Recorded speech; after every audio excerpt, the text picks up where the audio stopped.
Hold on. All right, thank you. Well, hello everybody, and welcome to Is Your Technology Killing Your Business? The real human impact of inaccessible technology, and more importantly, what we can do about it. First of all, we're going to do a little round robin, just go around the room, see who's here. Take about, I don't know, a brief moment. I'm Angela Fowler, founder and CEO of Real Life Access, co creator of Hiring for Champions, checking in from the little old town of Yuba City, California. Daniel. Hi, I'm Daniel Hodges. I'm the other co-creator of Hiring for Champions, also the co-founder and president of Pieces of Me Foundation, and a variety of other things. Checking in from now East Texas. All right, Susan. I'm Susan Younger, relationship architect, background in architecture, and also working with personality science to help people communicate with respect when there's many differences between us. All right, Sarah. I'm Sarah Elizabeth Bagoon, and I am what you would call preaching to the choir in this room. I am the research specialist for the American Foundation for the Blind, and I'm excited to hear what other folks are saying about why accessibility matters, although we all know that I start in that corner pretty solidly. Well, there you Awesome. go. There you go. Sarah, I am the only sighted person on this call. You are the sighted minority. Yes, You're our token sighted person. Do you that's, have any access needs to be able to participate in this conversation that we should accommodate? I do not, All right. but thank you for asking. See, there you go. Good move, Sarah. Good looking out. I like that. It's always interesting because whether or not the light is on means nothing to me. But when I have a sighted guest, I have to provide the reasonable accommodation of turning on the light, and sometimes I forget to do that. So, And and those of us who can help her with that attempt to be kind about it, whereas we know there are others who sometimes are very un, unkind without even realizing it. Susan is nicer than I would be. See, I'd just say, Angela, turn on the light, you goober.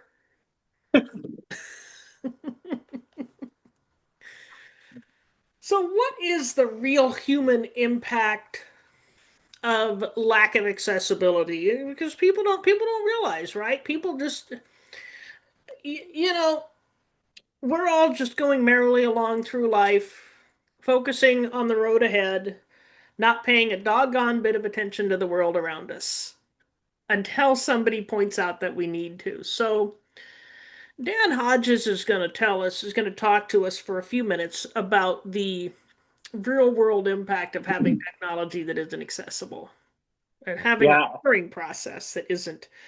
I'm sorry, Dan. I should have introduced this webinar better.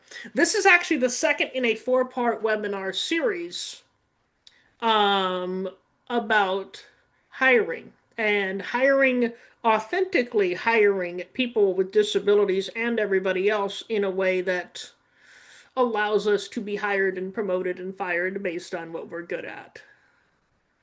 So, Dan, take it away. yeah. So Angela and I started talking about this a couple weeks ago when we were discussing a lot of the misconceptions surrounding technology and accessible technology. And I thought of a few instances in my own career where the job option that I was pursuing was denied specifically and exclusively because of concerns surrounding the technology and whether or not I would be able to use it. One was at a university. One, ironically enough, I don't even know that I've told Angela this story. One was at the local office of a blindness oriented consumer organization that at least three of us have heard of. And the last was at a major retailer. Again, we've all heard of that. That's what I'm going to focus on today. So I'm going to take us back to 2006, 2007 My first job, I was working in retail in my early 20s, and I made my way into the overnight crew as a stalker. I was responsible for dealing with all of the impulse merchandise up front, as well as some other things throughout the store. And I quickly began to create my own techniques for dealing with the merchandise, for memorizing where everything was, supposed to be on the shelves, for teaching myself how to roll with it when the mods or the register layouts would change. I had all of that covered and was really starting to find my own, even though I was relying on a magnifier to milk what little bit of eyesight I had into being able to read some of these packages. Over the course of the 14 months that I was on the overnight crew at my first store within this larger corporation, I established a reputation of being very good at what I did, but I was passed over for the department manager position in the department that I had mastered a solid 5 times in that store, not to mention any other promotions that would have been an opportunity for me. And the reason was always, well, we were quite, we order our merchandise through these little handheld devices. You can't see them, therefore, you can't effectively do this job. And we're going to talk about the cultural aspects of that in 2 weeks. But today we were focusing on the technological side of it and how that really wasn't, not only it was legally dubious, but it was more dubious from a business perspective. So, advancing with the story, I eventually transferred to another location, a larger location within this corporation in Colorado. And I was responsible there for making sure that we had the right amount of merchandise on 37 registers in that store. So massive, front of the store.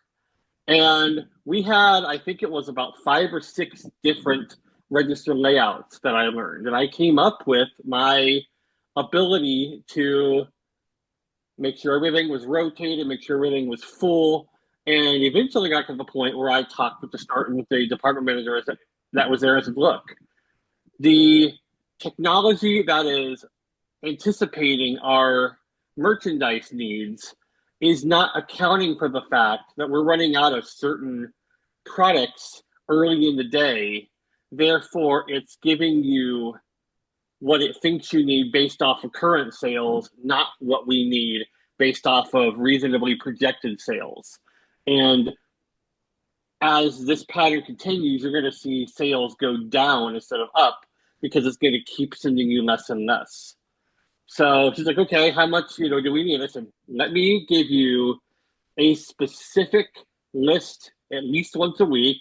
I'll get out my clipboard. I'll get me a piece of paper and a pen, and we're going to go through once a week, and I'll tell you exactly how much we need of extra spearmint and Trident, orange and Snickers. And she's like, okay, let's give it a try. The long and the short of it is, by using that method, we took the sales for that department, which hovered around 700,000 or 800,000 per year, and by the end of that sales year, which we only had 3 months really to do this process, we got that number up to 1.27 million. So that is approximately a 60% jump for that year over year growth just for that year. And then the projected sales for the following year was pushed all the way up to at least 1.5. So we would have had a year over year growth over that 2-year period of approximately 100%, so double the sales based off of making some small changes. And I mention this not because I'm so brilliant that I figured this out, because I think there are a lot of people out there who, when your back's against the wall and you're trying to support your family and you're trying to get established, you're going to figure it out. You're going to find some way to dig your heels in and make your mark. But the irony of all of this is that little clipboard and pen and paper technique is exactly what the first store in Idaho could have done and not have to cycle through five different department managers, at least a couple of whom were clearly less qualified than I was. And that's how a technological problem that could have easily either been solved or accommodated for turned into a real missed opportunity, and what ultimately set me on the course for not building a career in that company and having to pursue options elsewhere. So the premise of today's conversation is not just looking at a legal compliance standpoint, but at a business oriented standpoint. What are businesses losing when they fail to prioritize accessibility along with the overall functionality of the product, security, and making it cost effective? And how is this leading to other really unfortunate situations, both for the business and for employees? And most importantly, how do we fix it? So, Angela, I'm going to toss it back over to you with that. All right. So, Dan, if you sit here and listen to Dan's story, it's easy to get ticked off. It's a get ticked offable story, to be sure. And it's easy to fall into the trap of, and I'm stealing this shamelessly from somebody, of using the dirty D word, discrimination, the dirty D word. But the dirty D word is worse than the F word, because when you say the F word, the discussion will, these days more often than not, continue. When you say the dirty D word, the discussion stops. Because not only are you assuming bad faith, but you're not getting to the root of the problem. Because most often, and I don't know in this case, these folks aren't here to defend themselves. I've never met them. I don't know. But in most cases, the problem is not discrimination. The problem is either technological, process related, cultural, or some combination of all three. So today we're going to focus on technology. Because technology, though the technological problem that Dan faced was certainly circumventable, technology is everybody's favorite whipping boy, right? When something goes wrong, just blame the technology. Oh, I don't know how to accommodate a blind person, so I'm just going to blame the technology. But technology is, in fact, a much bigger problem than that, because inaccessible technology, technology that is not screen reader accessible, not low vision accessible, is more often than not problematic for everybody. And a perfect example, a couple jobs ago, our company tracked expenses using a very common expense tracking software. And it was literally impossible to submit an expense ticket using a screen reader. Not only that, but every single sighted person I talked to hated the software. It took them much longer than it should have to submit an expense report.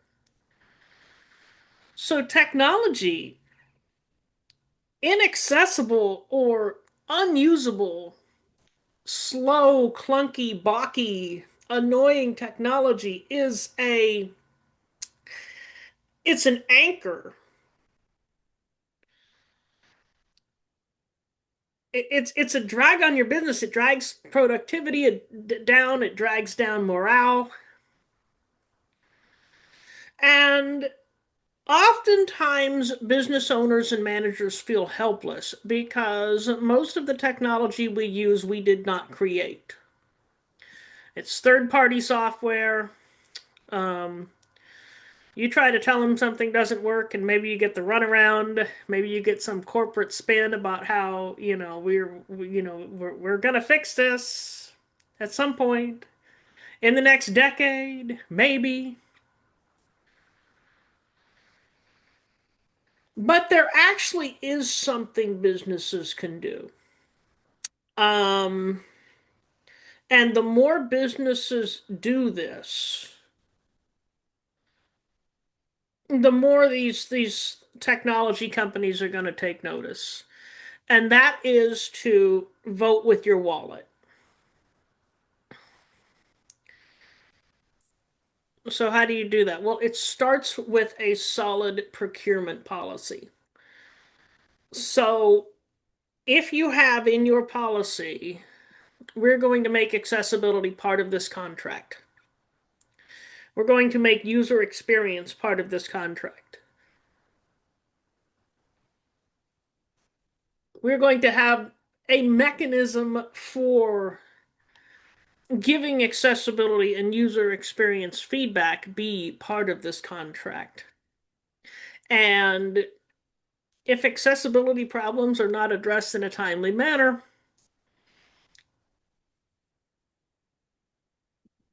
it is known that we will go somewhere else. Now, that's easier said than done, right?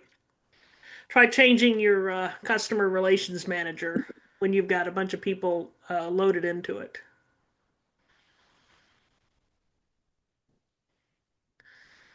But sometimes it's enough to know that you could.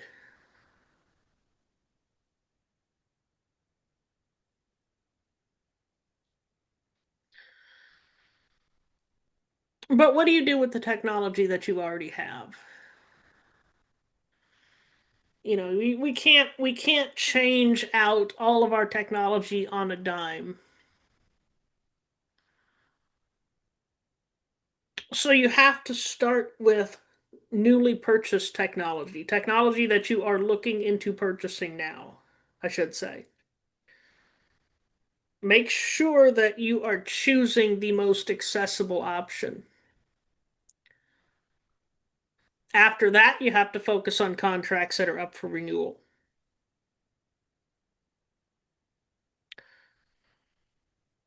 Now, what if there just isn't an accessible option? What if they all stink? Well, you can circumvent or you can accommodate.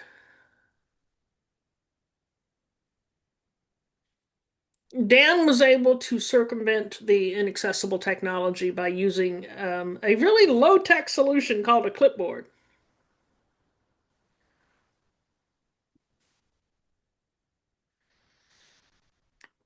When I worked at my previous job, I was able to have somebody help me fill out expense reports.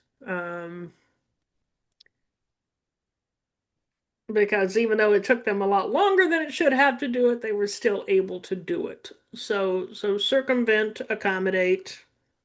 Um, don't let technology be the reason you turn away qualified candidates and the people that you do have don't perform up to their capabilities. Any questions? I feel like I've been yammering for a while.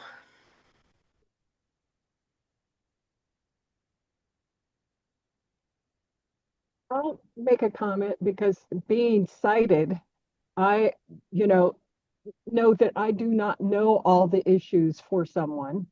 And having built department stores in the past, the questions frequently that people need to ask, you do not necessarily have the availability to ask questions. So you have to have a staff that is going to find out where do they find the people that have that ability. And granted, I was doing this decades ago before there was a lot of accessibility stuff, but also because of my architectural background, the whole accessibility into buildings, the braille on the keys of the, on the door signs, on all of those pieces, how did you help people to navigate through the space?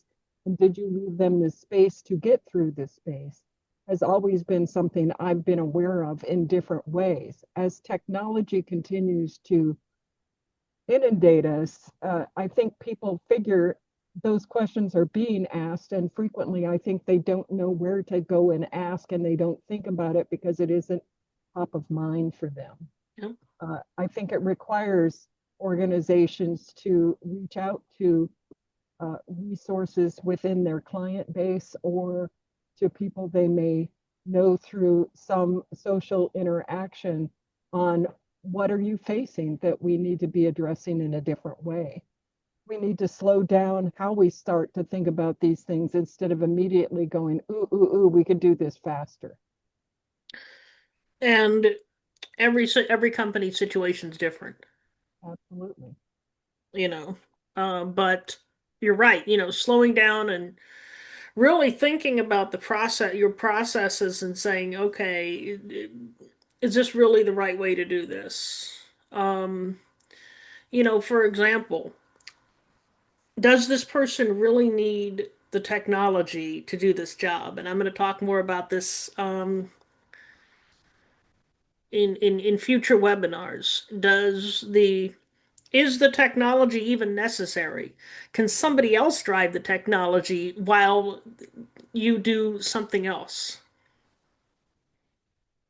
I think above and beyond that too, a lot of times people look to the ADA and say, okay, well, the ADA has, you know, provisions that prevent situations from what happened to me from occurring. And in theory, they do, but for the undue burden doctrine. And so you end up in this circular conversation about whether changing technology presents an undue burden and therefore it takes a situation outside of the realm of the ADA as far as enforcement goes. And I think as advocates and as business people, it behooves us to reframe that conversation and say, look, even if that's the case, even if there is a legal, trapdoor that you can exploit, does it make business sense to do so? And I think as we are more willing to engage in that conversation, and come at it from a place of real empowerment and confidence and say, look, yeah, maybe you can try to save some undue burden, but here's how this is going to cost you short term and long term, not because of a lawsuit per se, but because of lost productivity, because of extra turnover, because of all these other things. Then I think you're starting to speak a language that is going to open up a lot of doors. Well, absolutely. And that law was intended to protect the mom and pop businesses. Um, and, like every other law on the books, there's the intent and then there's the way it's actually enforced, which, yeah, we're not even going to get into that. I think it also speaks to the fact that a lot of people really have a hard time figuring out how do I do what I'm doing without them feeling guilty in a sense about stuff that they don't even understand uh, the capabilities of an individual because they've decided that there's a limitation that the individual doesn't necessarily have, but they are making an assumption about because they do not know how they would function without that sighted ability. But those of you who have, like Daniel, figured out how to do something because he knew what he could do. And I think that's true in many instances. We are not looking at the true maximum ability of any individual and what they can contribute in a way because we're trying to force them into a box of how it's been done in other respects by somebody else. Instead of looking at, geez, do they have some capabilities that we haven't thought about? Like Angela said, is there a different part of the skill sets in this business that they would be great assets for? And therefore, we shift something that we were saying is in this quote unquote job description to somebody else as a partner for them. I think there are ways to maximize people's skills without making it about the job description that's been there in the past or the technology that they were forced to use that wasn't working for them. That's just a good point, and we'll cover this in our next webinar. But just as a brief synopsis, I worked in 4 locations for the retailer, and I was very popular in all 4. In the second store in Colorado, I had to go through some channels and actually deal with corporate in order to get my foot in the door.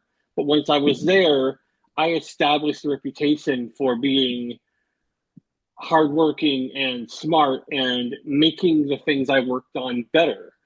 So, to Angela's point off the top, yeah, if you go in there crying discrimination, it may technically be true, but it's not going to get you where you want to go because in their mind, they were trying to be inclusive. They were trying to give me an opportunity. They wanted me on their team, but they didn't have the background or the expertise, and frankly, in some cases, the curiosity to figure out how to take it from a we like having him here to we're putting him in a position to succeed. And that's not to say that they're off the hook or that everything that went on was okay, but it does reframe the conversation in such a way that are able to look at it and say, okay, how do we take this good intention and how do we align it with the right processes, procedures, tools to really open up those doors and let me work at the height of my capability? Because ultimately, that was everyone's goal. There were just some barriers that needed to be erased to get there. And explaining the problem does not excuse it. What explaining the problem does, and really getting to what is really causing this problem, because it's usually not what you see on the surface. What is really behind this? Is it is it lack of awareness, like Susan said? Well, okay, that has one solution. Is it a culture that doesn't allow people to think outside the box? Is it a process that is so rigid there's no room for flexibility and for creativity? Well, that's a whole nother problem. You know, so when we talk to businesses and there are going to be a number of accessibility. The audience for this is sort of split between accessibility professionals and businesses. So when we as accessibility professionals talk to businesses, it is really important to get down to the root of the problem before we prescribe a solution. Definitely. So, Sarah, as the other person in the room who has this same lived experience, I'm curious, have you gotten anything out of this? Is there anything you would like for us to cover? How can we make this the most valuable use of your time with the remainder of this presentation? I think I'm just really happy to hear other groups also taking the perspective that the thing we need to be talking about right now is what makes business sense. Where's the bottom line for businesses, and that accessibility isn't just good for the person with a disability having a job, but it's good for the business in having the most qualified staff and having highly motivated and effective staff and staff that bring excellent problem-solving skills that they would not have if they didn't have a lifetime of disability Yep. problem solving under their belt, right? I mean, Yeah. there are some genuine strengths that come with the disabled life experience.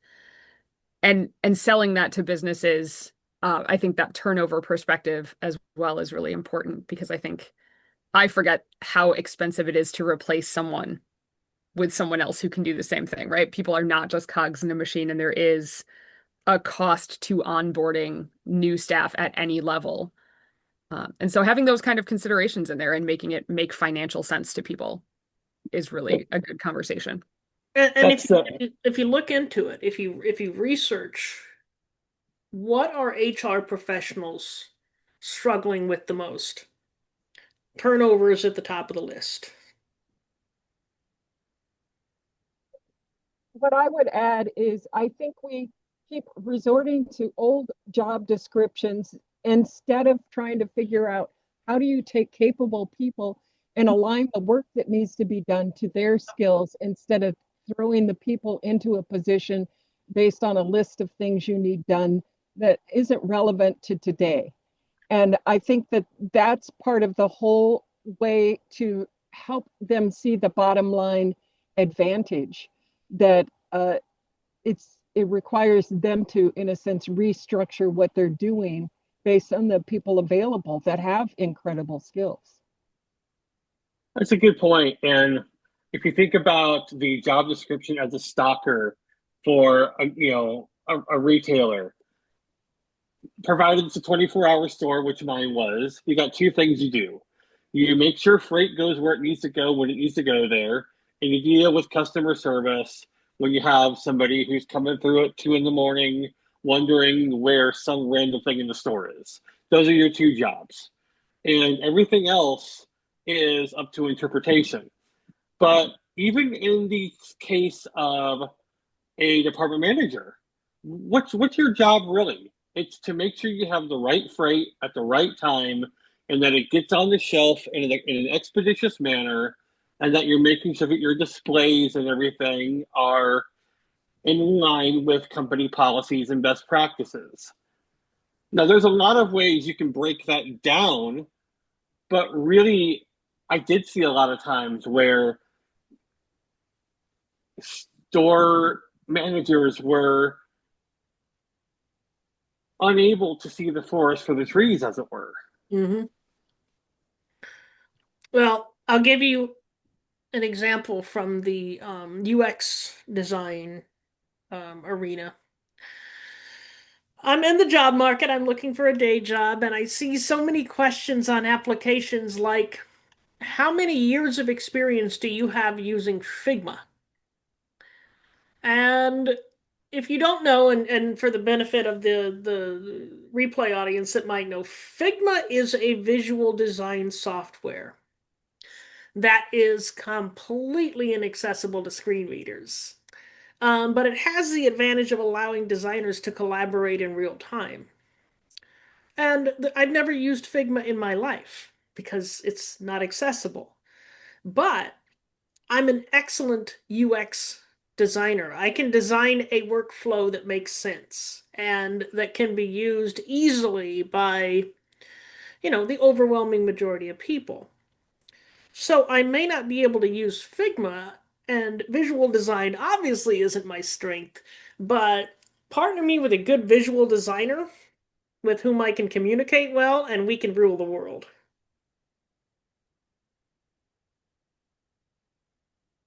That's it's true. And we're doing this offline right now with the website you're building for me for my Hmm. consulting firm.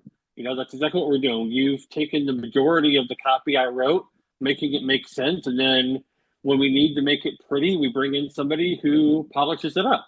Yep. This way, I don't have to fight with a CSS and a prayer and hope to God it works. I can focus on what I'm good at. The visual designer can focus on what she's good at, and you're going to get a darn good website out of the deal. Exactly. I think in this case, it's important to say too, with as much as the business world has geared toward collaboration anyway, it's not like you're talking a ton of extra expense comparatively either.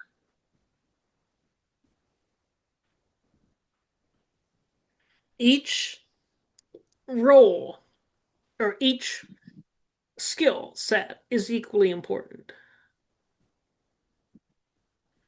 and they combine to make a whole product that usually doesn't exist.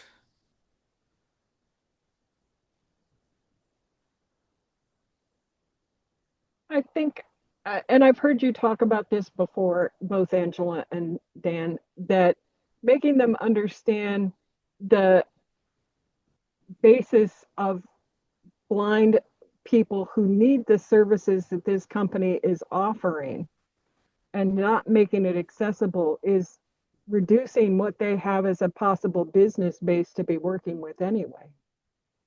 And in understanding why the accessibility helps them to reach a broader base of people can frequently be that aha for them that helps them to go, oh, okay, my ignorance is holding me back, and where do I get the understanding? And that's what I love, that you two are really working to bring a understanding to many business people who may have not encountered that to even comprehend what's available to them through uh, working with other people that they have never sought out as customers.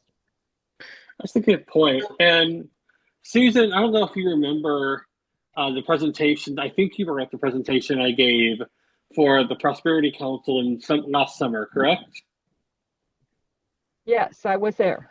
And I don't know if you remember, but there was a moment in my speech where I mentioned a stat about the ROI for web accessibility, and the best number I have was it was about a 9x ROI if I recall correctly.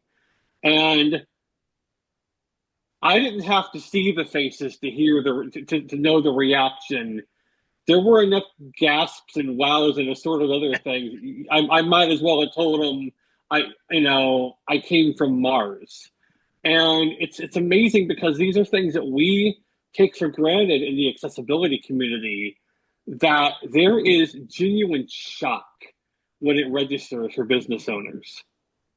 But but then again, how many websites or web apps, Susan, do you use that as a sighted person that you sit here and think, who built this? You know, Well, let's let's not get into that, because I think every one of us uses a system that we can find something about it that doesn't relate to how we function. And it's got nothing to do with seeing it or not. It's the matter of where'd they put that button this time. Uh, and even if I can see it, I can't find it because it's not where it was last time, or they've hidden it behind another button, yeah, or they've decided that's not the button everybody was seeing, so they've given it a new shape, design, or whatever, being cute, clever, or I just needed it to aesthetically please me as a designer. yep. User experience is too often takes a backseat. And, Dan, you mentioned a 9x return on investment for accessibility. And part of that is that when you work to make things accessible, you naturally improve the user experience for everybody. I just wanted to comment too, harkening back to something Susan said. You as businesses, we can't assume our customer base. We can't assume whether or not, say, a blind person is going to use something. My I got my mom a picture frame for Christmas last year. It's one of those skylight picture frames that you can use the app, and you can actually rotate which pictures are displayed whenever you want, or you can have them rotate automatically. Um, because my mom is very visual. She likes she loves her pictures. She's from Michigan, so she calls them pictures. Um, Now, why in God's name would I buy one of those things as a blind person, right? That's what you would think. Because for myself, no, I wouldn't. Why not? But, you know, the buying power or the buying decisions of any individual go beyond what with their own, their own wants and needs.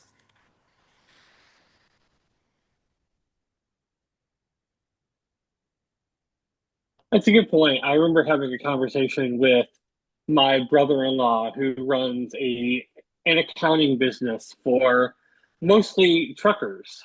And we were talking about web accessibility. He said, my clientele is people involved in the trucking business. Does it really matter if my website is accessible? I said, actually, it does. And, talking about, the administrative piece and other people who may work within that company who are not necessarily operating a motor vehicle. But it was a very illuminating conversation because I had never had that question posed to me before. And I did have to take a beat and think about it. And I think it made my advocacy better having having those questions brought forth. Yep. I mean, part of what excuse my dog, he's deciding he needs to be the center of attention right now. He wants some airtime. Yeah. Uh, one of the things that I work with people is helping them to see something from a different perspective. And in a sense, that's what you guys do for business leaders in understanding the perspective of someone they have never thought about as a potential customer or in a potential employee. And the fact that when they are whining and complaining like my pup is right now about what they cannot find in terms of people that can do what they need done, they are eliminating a broader base of uh, opportunities to work with people who are completely qualified, but they are looking at a cited issue as being the only thing that would keep them from working instead of understanding they can do all sorts of things that you would never expect them to do because you have never figured out how you would do it. And I think it's those conversations that help people to broaden their basis of understanding uh, and and to really recognize just how powerful they could have a successful team working with them that has limitations that they never thought would work. What do you think are the best pathways to reach the people who don't know what they don't know about accessibility and disability and don't know what questions they haven't thought to ask or that they should be asking anything about disability? Discussions like this, Sarah Elizabeth, I think are very powerful. I know some of the groups that both Angela and Daniel and I are associated with frequently encourage the engagement of people who are not sighted. And yet I have been in those situations where bringing either of them in is not advantageous for them because of the way sound bounces around a space, the way the crowd is tight. And we have not necessarily thought about it. So it makes us aware in that moment of what we need to do to be better, even when we are supportive, but not necessarily understanding it. And I'm somebody who can be as disjointed over too much sound in a room as anybody else. So, I can look at it and go, okay, from this aspect, this is not a situation that helps somebody who is a sighted and challenged with hearing to engage in a conversation with anybody. So let's figure out a space that we can set up that allows those conversations. Let's put them as part of panels where you wouldn't expect to have them show up and make sure that everybody, because a lot of times others are listening with their cameras off to a conversation. They would never know somebody is not sighted. Make sure we call it out, not as a way of discriminating, but more as a way of engaging and saying, this has nothing to do with their ability. It shows that they have capabilities that you are not anticipating because you would have put them in a different category. Well, let me just say this. Conversation expands it. Yeah. Assume that not everybody can see, and assume that not everybody is looking. We don't necessarily need to, unless you just want to let everybody know you're blind for whatever reason. People don't have to do that. Um, building, and my dogs are being big babies now. Come on, guys, we got 10 minutes left. Building accessibility into your practices negates the need for people who have disabilities to necessarily come out as such because things are accessible to begin with. Now let's take let's talk about these big in-person networking events. You either love them or you hate them. You're never neutral on them. And that goes for everybody. As for me, I consider them torture rising to the level of violation of the Geneva Convention. And it's not just because I'm blind, it's just because it's just too much noise, too much stimulation, too many conversations going into my head at the same time. I like to talk to one human being at a time and give that person my attention. Dan, on the other hand, loves those things. He lives for them. He can have them. Well, and to that point, I don't know that I would go that far, but with Sarah, getting back to your question, one thing I do through my own nonprofit, and as an aside, our treasurer is one of your colleagues, Ariel Silverman. One thing that we do in in our work is we do approach businesses and say, look, we understand that there's a lot of noise out there, and our role in this is to give you a safe space to work through those first questions to even get this on your radar, and then deal with those really awkward questions that immediately follow, because they usually do.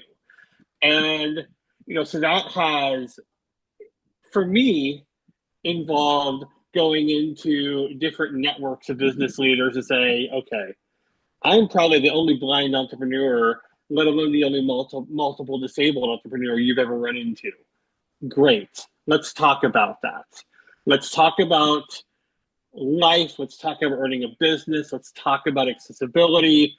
Let's just get to know each other and build that relationship. And some amazing conversations that come out of it. And Yep. I think it's important to mention here, some of my best board members for pieces have been people who do not identify as having a disability, because when they're exposed, they get it, and then they become an ambassador to their people, and it makes a positive cascading effect. So I am a big fan of doing the really hard, frustrating, difficult, challenging, sometimes exasperating work of calling people in. And this is why Dan does what he does and I do what I do. And I say that not to be flippant. I say it because we all have different strengths that we bring to the table. We all have different we can come in at different parts of the process. My ideal would be a situation where accessibility is built into the process to the point where disability rarely matters. It's not even a thing. Who cares? It's just um but yeah, it does take both, and it does take somebody who's willing to go in and answer the questions that everybody was afraid to ask. I call it the disability 101 stage. I, Um I so literally, hmm? and to your point, I literally had a moment at the last mixer I went to where one of the people asked me if I was able to dress myself and put on my suit, and admired how well I tied my tie. That's a unique skill set to be able to maintain my composure, but I did because you know, I've kind of grown used to it, and because the mission matters. But yeah, it's about taking even those experiences and saying, okay, this is what it's like to deal with things as a disabled professional, and here's how we can make it better. Bringing it back to the solution. To be honest, I'm told I have a wicked sense of humor. I may very well have used it in that situation.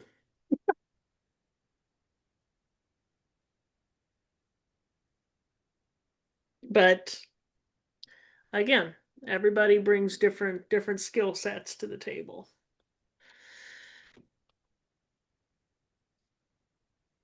Well, guys, we have 6 minutes. Um, so Dan, how can they find you? All right, so I am on LinkedIn, Daniel Hodges, JD. Um, and soon, impossibleiscancelled.com will launch. And people can always also find me piecesofme.org, and that's spelled PEACES, pieces of me. All right. So you can find me by going to www.reallifeaccess.com. I'm also on LinkedIn. And if you go to the website, you can book a time on my calendar. You can send me an email. You can look at some of the coaching and consulting offerings that Real Life Access has. There's a bunch of other stuff on there you can do too. All right. Any final takeaways before I stop the recording?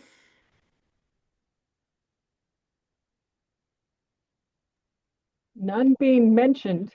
All right. Well, I'm gonna stop the recording and then we can have a few minutes to just informally chat. But that concludes our webinar. Is your technology killing your business? What can you do about it? Have a good day, folks.